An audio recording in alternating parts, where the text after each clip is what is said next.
I consider myself a fairly fit person. You know, for somebody in their 60s when I had it. I apparently had a cardiac arrest during my speech. Collapsed. I was very fortunate. There was an accident emergency nurse there. She could see what was happening. She rushed up on the stage. And I was also lucky that in the golf day was the person who sold the defibrillator to the hotel. So he knew exactly where it was, this defibrillator. And he rushed to get it. And I woke up in hospital a week later. Well, it was all about the defibrillator saved my life and the quick-acting nurse. And I think there's a misconception that CPR can save you. And I know it can't save you. It can keep you going until you find it's crucial, keeping you going until you get to a defibrillator. That's why the defibrillators really, they have to be as ubiquitous as possible out there in the community. We need to get more out there and it will save lives. But you know, people associate sudden cardiac arrest with elderly people, and you know, age is no barrier, you're right. The first thing I remember really coming out, and I didn't think a lot about it, but we're friendly with Kenny and Gabby Logan. And her father was Terry Yorath, of course, and he was playing football with his 16-year-old son in the garden. And of course, he had a sudden cardiac arrest and he didn't survive. And this was one of the things that was driven home to me, that it's not an age thing. And then there was these two young footballers in Edinburgh who collapsed. One was a heart supporter, one was a hip supporter. They were both young in their teens. And I think they were at a training ground and they didn't have immediate access to defibrillator and they both died.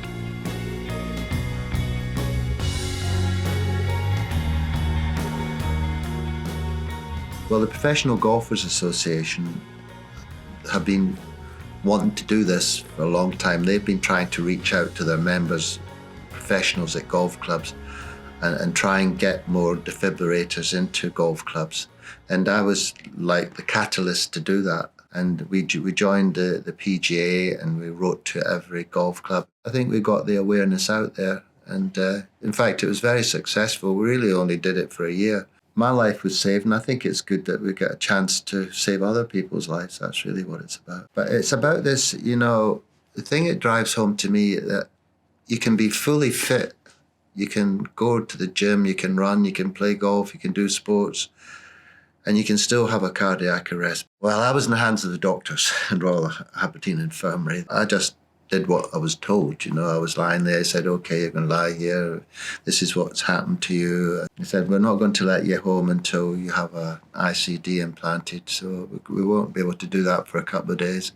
I just had no hesitation, and well, it didn't even come into it. I said, yeah, okay, if you say I need an ICD, yes, okay, put one in. I mean, I'm wanting to go home, to be honest. And, you know, I'm not going to get home until I have one put in. Well, it's right there, just in my upper chest. No, it's just there. You don't even feel it. But I have to say also that the ICD saved my life again. That saved my life. Apart from being very lucky, the defibrillator saved my life. Your cardiac arrest could have happened at any time in your life. It could have happened when we were young, middle-aged, now. A few weeks after I had it implanted, I felt something in my office. And I didn't think anything of it. I just came round right away. I didn't even say anything to anyone. And then a few days after that, I was upstairs watching television with my grandchildren, and I could feel there was something happening to me. I could feel there was something going on. My heart was starting to go into a rhythm, and I stood up and I shouted to my wife downstairs. I said, you better come up stairs. And she rushed up, and I had collapsed before she got upstairs, and the defibrillator implant had shocked me back in. By the time she got upstairs again, I was back to basically normal.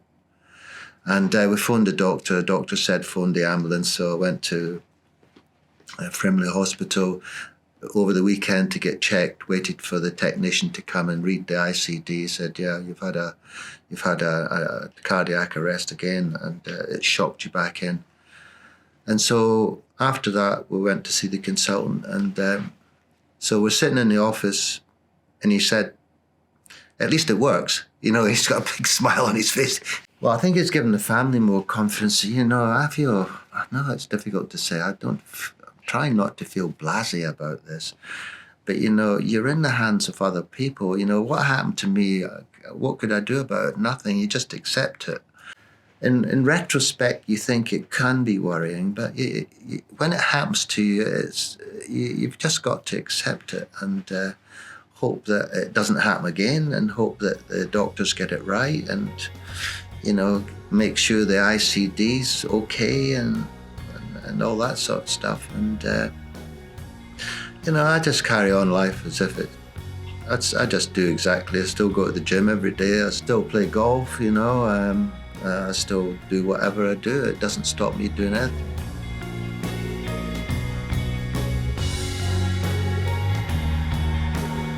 But the ICD is an insurance policy. There's absolutely no question about that. You know, I take the medication. So the medication and the ICD are really my insurance policy. It allows me to do what I want to do with no restrictions.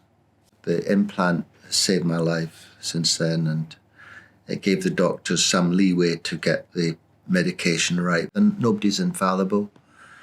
And, you know, in golfing terms, I got a mulligan. Quite happy to be sitting here talking to you. We've done a little bit good. We've had a campaign to try and get it out in the community so that other people had a chance of living like me. And the main thing about me speaking to you today is anyone can have confidence having an ICD. It's just there. You totally forget about it. I've forgotten about it being there. In fact, it was only the consultant that said to me, we need to change it.